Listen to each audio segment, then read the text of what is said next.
नमस्कार दोस्तों, स्वागत है आपका अपना YouTube channel Manish motivational classes में। आप लोग सिंपल इंटरेस्ट साधारण ब्याज पढ़ रहे थे, जो कि आपको यहाँ पे बहुत ही बेहतरीन प्रश्न दिया गया है। आपको सिंपल इंटरेस्ट का 3 क्लास कंप्लीट हो चुका है। आज हम लोग चौथे क्लास पे हैं। यहाँ पे ध्यान दीजिएगा, चौथा क्लास का फर्स्ट क्वेश्चन आपको यहाँ पे दिया गया है। यहाँ पे जो कह रहा है साधारण ब्याज की वार्षिक दर पर 6.1/2% का मतलब क्या होता है बताइए। ये हो जाएगा हमारा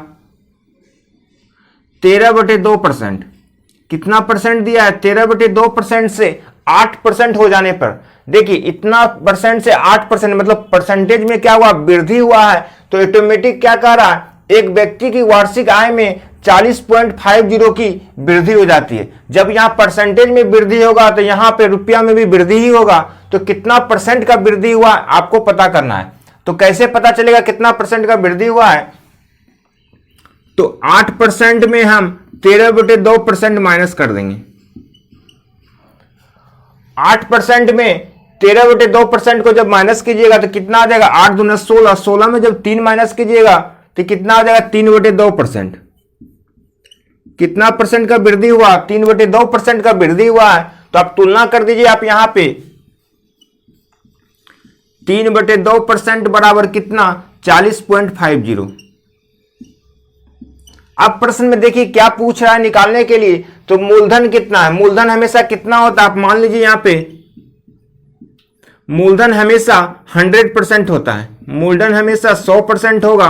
तो आप 100% का मान निकालिएगा तो मूलधन आपका निकल जाएगा। तो यदि हम 1% का मान निकालें तो 40.50 बटे 3/2 हो जाएगा। तो ये पलट जाएगा तो 2/3 हो जाएगा।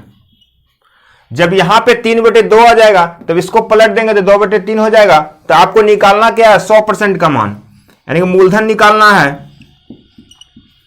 तो 100% का मान कितना हो जाएगा? जब इसका पॉइंट उड़ाइएगा तो ऊपर हो जाएगा 40/50 गुने 2।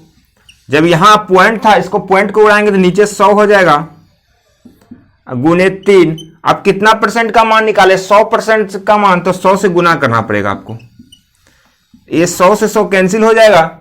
अब यहां पे ध्यान दीजिएगा कितना हो जाएगा?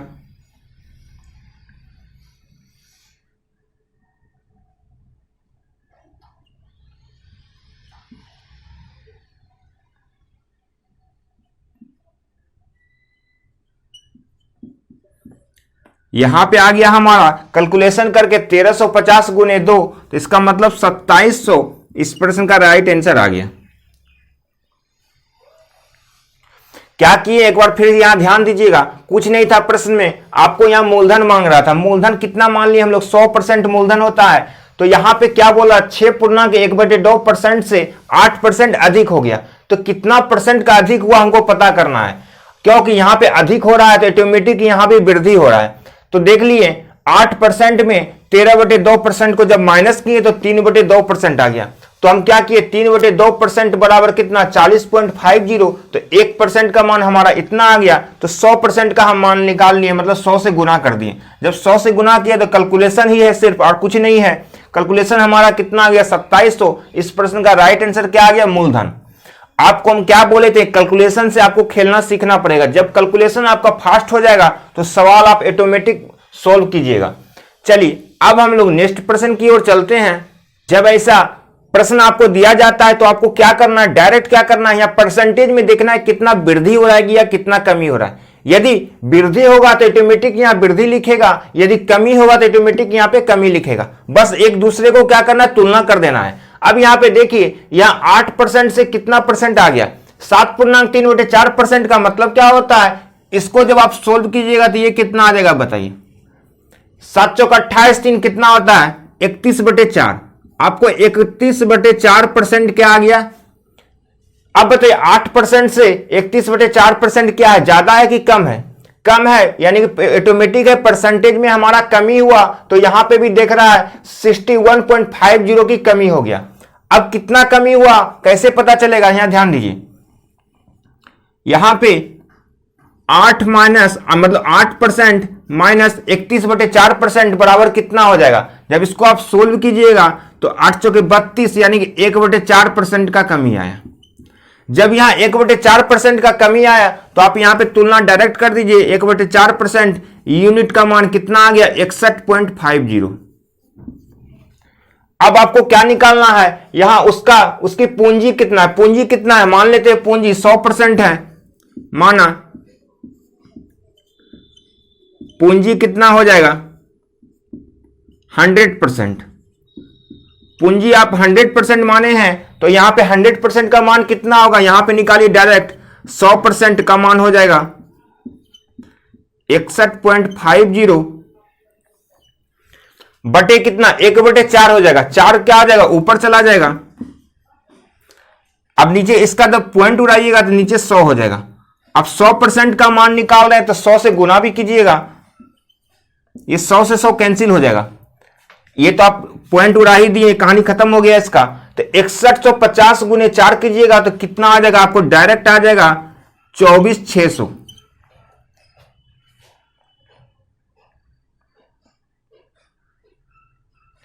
आपका इस प्रश्न का राइट आंसर आ गया 24,600। आप कैसे सोल्व किए यहां पे ध्यान दीजिए। यहां पे आ गया टोटल 31/4% यानी कि परसेंटेज में कमी हुआ। तो 8% में 31/4% को जब माइनस कीजिएगा तो 1/4% का कमी हुआ। तो 1/4% को हम तुलना कर दिए 61.50 की कमी में। तो तुलना जब किए तो हमारा क्या निकालने के लिए बोल रहा है उसकी पूंजी कितना है। पूंजी कोई भी चीज क्या होता है हमेशा 100% होता है। तो हम 1% का मान निकालें तो 61.50 को 1/4 से हम भाग दे दिए, लेकिन 100% का मान चाहिए तो 100 से गुना भी कर दिए। ये इसका पॉइंट उड़ाने से नीचे 100 लिख दिया, 100 से 100 कैंसिल हो गया। तो यहां पे हो गया 6150 गुने 4, तो हमारा आ गया यहां पे 24,600। इस प्रश्न का राइट आंसर आपका 24,600 हो गया पूंजी। अब हम लोग नेक्स्ट प्रश्न की ओर चलते हैं। एग्जाम में अक्सर ऐसा प्रश्न आपको देखने को मिलेगा, ज्यादा समय आप प्रश्न को सोल्व करने में नहीं लीजिएगा, ये सब प्रश्न डायरेक्ट सोल्व होता है। वो भी कैसे एक बार फिर से देखिए। एक राशि का साधारण ब्याज की दर पर 2 वर्ष का दिया, 2 वर्ष के लिए क्या किया वो निवेश किया। यदि यह निवेश कितना परसेंट अधिक हो रहा, 3% अधिक बोल रहा है, तो ऑटोमेटिक है यहां कितना रुपया अधिक हुआ 72 रुपया अधिक मिला। जब यहां पे इतना रुपया परसेंट अधिक हुआ और इतना रुपया अधिक बोल रहा है तो डायरेक्ट क्या करेंगे हम एक दूसरे को तुलना कर देंगे। लेकिन अब तुलना डायरेक्ट नहीं कीजिएगा 3% बराबर 72, क्योंकि आपको टोटल 2 वर्ष के लिए भी दिया है। तो डायरेक्ट क्या करेंगे 3 को 2 से गुना करेंगे, तो ये हमारा टोटल कितना आ जाएगा 3 दूना 6%। अब देखिए यहां पे 6% का मान कितना आ गया आपका 72, 6% का मान 72 रुपया आ गया आपको। तो 1% का मान कितना आएगा बताइए। 6 से जब कैंसिल कीजिएगा तो 12 बार में हो गया 12 रुपया आ गया। 6 से हमारा कैंसिल हो जाएगा 72, 12 रुपया आ गया 1% का मान। अब क्या निकालने के लिए बोल रहा है यह राशि कितना है, तो राशि यानी कि मूलधन। आप राशि मान लीजिए कोई भी चीज कितना परसेंट होता है 100%। राशि यदि 100% मानेंगे तो 1% का मान 12 रुपया, तो 100% का मान कितना हो जाएगा 1200, जो कि इस प्रश्न का राइट आंसर आपका आ जाएगा 1200। इस प्रश्न का राइट आंसर आपका आ गया। कैसे आया फिर से ध्यान दीजिए। यहां पे डायरेक्ट बोल रहा है 72 रुपया अधिक और यहां 3% अधिक, तो डायरेक्ट 3 को 2 से गुना किए, 3 दूना 6% बराबर 72, तो 1% का मान 12, तो 100% का मान 1200। इस प्रश्न का आंसर आ गया। इसी तरह से प्रश्न को सोल्व कीजिएगा। अब हम लोग नेक्स्ट प्रश्न की ओर चलते हैं। यह प्रश्न जो कह रहा है आपको यहां पे x तथा y 2 समान राशि है, यानी कि मूलधन दोनों का क्या है सेम है। तो हम दोनों को सेम जो बोल रहा है मूलधन, यहां दोनों का राशि हम प्रत्येक राशि मान सकते हैं। यहां पे लिख सकते हैं माना प्रत्येक राशि कितना मान सकते हैं आप, कुछ भी मान सकते हैं। मान लेते प्रत्येक राशि x रुपया हो, क्योंकि यहां पे करा x तथा y 2 समान राशि, दोनों राशि क्या है सेम है। तो मान लिए प्रत्येक राशि x रुपया हो 7.5% वार्षिक दर से, यानी कि रेट आपको दिया हुआ, रेट कितना दिया हुआ है आपको, यहां पे रेट क्या देते हैं, रेट आपको 7.5% दिया है, यानी कि दोनों का रेट क्या दिया सेम दिया है। यहां पे दोनों का रेट क्या दिया 7.5% दिया है, क्रमशः 4 वर्ष के लिए और 5 वर्ष के लिए। यानी कि पहला समय दिया हुआ है आपको 4 वर्ष और दूसरा समय आपको क्या दिया हुआ है 5 वर्ष। दो टाइम आपको दिया है, क्योंकि प्रत्येक राशि कितना x रुपया है, दोनों का सेम राशि है और रेट भी सेम है 7.5% और समय क्या है, दोनों का अलग अलग दिया है। उधार दी गई यदि इनके द्वारा दिए गए ब्याज में 150 का अंतर है, यानी कि आपको कहने का मतलब मूलधन या दो था, आपको दो था, दोनों का डिफरेंस क्या बोल रहा है, अंतर हमारा 150 का है, तो प्रत्येक दी गई राशि कितना है। सबसे पहले आपको पता है साधारण ब्याज बराबर क्या होता है, P गुने R गुने T बटे 100। यहां पे सब चीज आपको दिया हुआ है, प्रिंसिपल कितना दिया है, X दिया है, रेट कितना दिया गया है, रेट आपको 7.5% पे दिया है। जब 7.5% रेट दिया है और समय कितना वर्ष के लिए, एक 5 वर्ष एक 4 वर्ष है, तो 5 वर्ष के लिए बटे 100। फिर दूसरा का मूलधन भी x है, दोनों का रेट क्या है, सेम है, लेकिन समय क्या है, दोनों का डिफरेंस है और यहां पे राशि क्या है, 1 है, तो इसका मूलधन कितना x रुपया, रेट 7.5% और समय 4 वर्ष के लिए बटे 100। यहां पे क्या बोल रहा था, यदि इनके द्वारा दिए गए ब्याज में, यानी कि दोनों का ब्याज में 150 का अंतर है, दोनों में अंतर कितना 150 का है।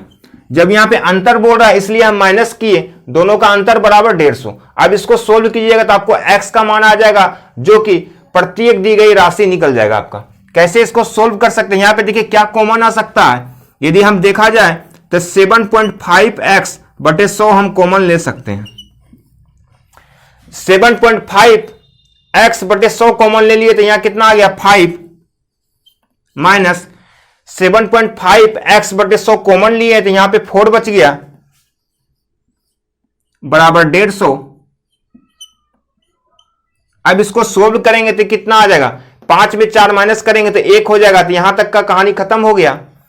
तो ये हो गया हमारा 75 बटे 1000, यानी कि 75x, इसका पॉइंट उड़ा देंगे तो नीचे 1 जीरो बाहर जाएगा, नीचे डबल जीरो था तो 1 जीरो इसका आ गया बराबर 150। 75 से 2 बार में कटेगा 150। यहां पे x का मान कितना आ गया बताइए, x बराबर आपका 2000। इस प्रश्न का राइट आंसर आ गया। 2 से गुना कर दिया हम 1000 में। एक बार फिर से ध्यान दीजिए, यहां पे क्या बोल रहा है, x और y दो समान राशि है। जब दोनों समान राशि का रहा तो मान लिए प्रत्येक राशि x रुपया हो। समय दोनों का अलग अलग दिया था, एक 4 वर्ष एक 5 वर्ष के लिए। रेट दोनों का सेम था 7.5%, 7.5% का रेट दिया है। तो यहां पे क्या कर रहा था, ब्याज में डिफरेंस बोल रहा था, दोनों का ब्याज में डिफरेंस 150 रुपया का था। तो पहला ब्याज हम यदि निकालें, मूलधन तो हमारा x रुपया है दोनों के लिए, तो x गुना 7.5% रेट गुना 5 वर्ष के लिए बटे 100।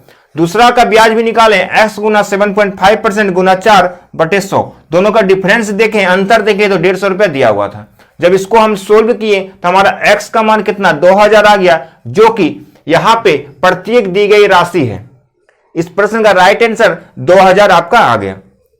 अब हम लोग नेक्स्ट प्रश्न की ओर चलते हैं। बहुत ही मजेदार प्रश्न यहां पे दिया गया है, ध्यान दीजिएगा। राजेश ने 4 वर्ष के लिए किसी धनराशि का साधारण ब्याज की एक निश्चित दर पर निवेश किया।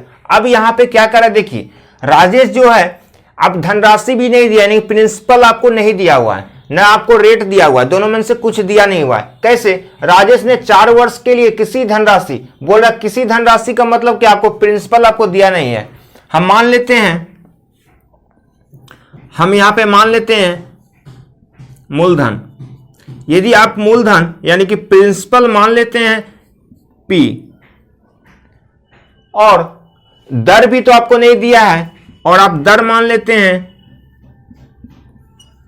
8%, रेट भी आप मान लिए, निवेश किया। यदि उसने इसी राशि का 6 वर्ष के लिए निवेश किया होता, यानी कि आपको सेम उसी मूलधन पे और उसी दर पे कितने समय के लिए, 6 वर्ष के लिए। पहले 4 वर्ष के लिए था, दूसरा का 6 वर्ष के लिए निवेश करता है, तो उसके द्वारा अर्जित ब्याज की राशि पहले अर्जित ब्याज की राशि से 50% अधिक है।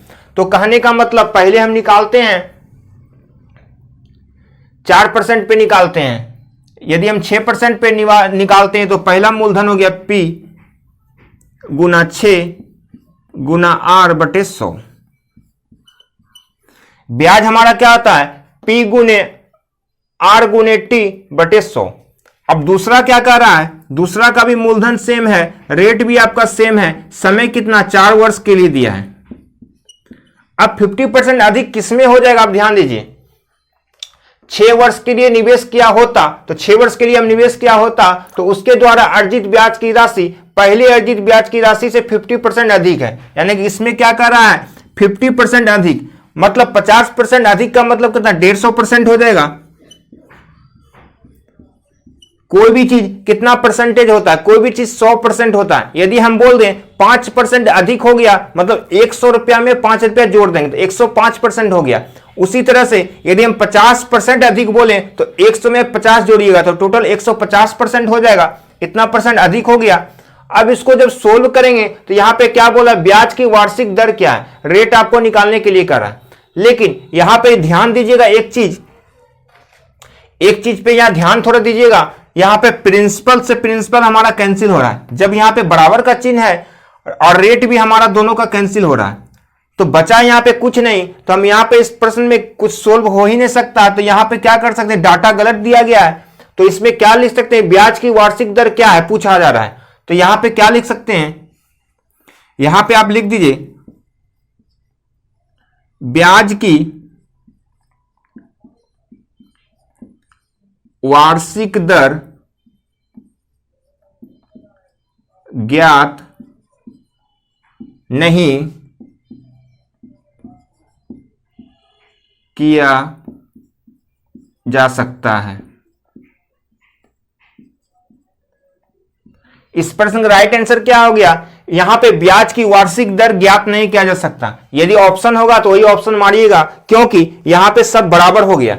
प्रिंसिपल भी हमारा कैंसिल हो गया, रेट भी हमारा कैंसिल हो गया, तो हमारा निकलेगा क्या, एक भी यदि प्रिंसिपल भी निकल जाता तो हम रेट आराम से निकाल सकते हैं। ना प्रिंसिपल यहां निकल रहा है ना रेट निकल रहा है। तो इस प्रश्न का राइट आंसर क्या हो गया, आपको ब्याज की वार्षिक दर ज्ञात नहीं किया जा सकता। एक बार फिर से ध्यान दीजिएगा, यहां पे मूलधन नहीं दिया है, मूलधन हम P रुपया मान लिए और रेट हम मान लिए 8%। दोनों के लिए सेम दिया है प्रिंसिपल और सेम रेट दिया है, लेकिन समय दोनों का अलग दिया है, एक 4 वर्ष के लिए एक 6 वर्ष के लिए। यदि हम 6 वर्ष के लिए निकालें ब्याज तो हमारा आ गया P गुना 6 गुना 8/100। यदि 4 वर्ष के लिए निकाले तो P गुना 8 गुना 4/100। तो P से P कैंसिल हो गया, R से R कैंसिल हो गया, क्योंकि बराबर का चिन्ह दिया है। अब इसमें क्या किया, 50% अधिक बोला, 50% अधिक का मतलब 150/100। अब जब P और R हमारा कैंसिल ही हो गया तो बचा यहां पे कुछ नहीं, तो यहां पे लिख दिए ब्याज की वार्षिक दर ज्ञात नहीं किया जा सकता। चलिए अब हम लोग नेक्स्ट प्रश्न की ओर चलते हैं। आपको समझ में नहीं आ रहा होगा इस प्रश्न में सोल्व कैसे करना है, क्योंकि यहां पे बोल रहा है किसी राशि पर 8% वार्षिक दर से 6 वर्ष में उपचित साधारण ब्याज 1200 रुपया। यानी कि सीधा सीधा यहां कह रहा है साधारण ब्याज आपको 1200 रुपया दिया है, यानी कि 1200 रुपया आपका क्या दिया हुआ है, ऐसा ही दिया हुआ है, और रेट 8% और समय 6 वर्ष के लिए। लेकिन यहां पे राशि नहीं दिया, यानी प्रिंसिपल नहीं दिया है, तो आप यहां पे लिख सकते हैं साधारण ब्याज कितना दिया है आपको 1200। साधारण ब्याज बराबर प्रिंसिपल को P मान लेते हैं हम, और रेट आपको 8% के लिए और समय 6 वर्ष के लिए दिया हुआ है बटे 100। जब आप इसको सोल्व कीजिएगा तो यहां से आपका प्रिंसिपल निकल जाएगा, 6 से हमारा कैंसिल होगा 2 बार में, 200 हो गया। ये भी हमारा कैंसिल हो जाएगा 8 से 200 25 बार में। तो यहां पे हमारा प्रिंसिपल देखा जाए तो प्रिंसिपल हमारा निकल गया 2500। 25 को 100 से गुना किए, मल्टीप्लाई किए तो 2500 इस प्रश्न का आंसर आ गया। लेकिन अभी हमारा आंसर नहीं है, अभी सिर्फ प्रिंसिपल निकला है। अब क्या करा है, इस मूलधन से तिगुना राशि, इसी मूलधन जो है इसी मूलधन का तिगुना करेंगे तो 2500 का 3 गुना 7500। तो हमारा नया प्रिंसिपल क्या आ जाएगा, नया प्रिंसिपल आ गया 7500। आपको यहां पे प्रिंसिपल 2500 निकला, लेकिन बोल रहा है इस मूलधन से तिगुना राशि 2500 का 3 गुना 7500 हो गया। कितने परसेंट पे, 10% पे। आपको यहां पर रेट भी आपको दिया हुआ 10% पे। समय आपको कितना, 2 वर्ष के लिए, समय आपको बोल रहा है 2 वर्ष के लिए। 2 वर्ष के अंत में साधारण ब्याज कितना है। अब आपको सिंपल इंटरेस्ट फिर से पूछा जा रहा है, ऐसा ही बराबर क्या होगा, तो आप इसको आराम से सोल्व कर सकते हैं। सिंपल इंटरेस्ट बराबर क्या होता है, P गुने R गुने T बटे 100। देखिए 00 से 00 कैंसिल हो जाएगा। 75 को जब 2 से गुना कीजिएगा तो 75 दूना 150, आपको 150 होता है। 75 को जब 2 से गुना किए तो 150 हो गया। एक जीरो यहां भी है तो एक जीरो और दे देंगे, तो 1500 इस प्रश्न का राइट आंसर आ गया। सिंपल इंटरेस्ट मतलब साधारण ब्याज आपका कितना आ गया, 1500। कैसे, ये प्रश्न को 2 बार सोल्व करने के लिए आपको दिया गया। 2 बार साधारण ब्याज निकालना था, क्योंकि फर्स्ट बार आपको साधारण ब्याज ही दे दिया है 1200, लेकिन प्रिंसिपल नहीं दिया है। तो साधारण ब्याज बराबर क्या होता है, P गुने R गुने T बटे 100। तो यहां से हमारा प्रिंसिपल 2500 निकल गया। जैसे आप प्रिंसिपल 2500 निकाले, बोला उसी प्रिंसिपल का 3 गुना। तो 2500 का 3 गुना कितना होगा, 3 से जब गुना कीजिएगा तो 7500 हो जाएगा। इसका रेट दिया है 10%, समय 2 वर्ष के लिए। साधारण ब्याज कितना होगा, तो इसका साधारण ब्याज निकाल दिया 7500 गुना 10 गुना 2 बटे 100, जो कि 1500 इस प्रश्न का राइट आंसर आ गया। चलिए आज हम इतना ही रहने देते हैं। धन्यवाद।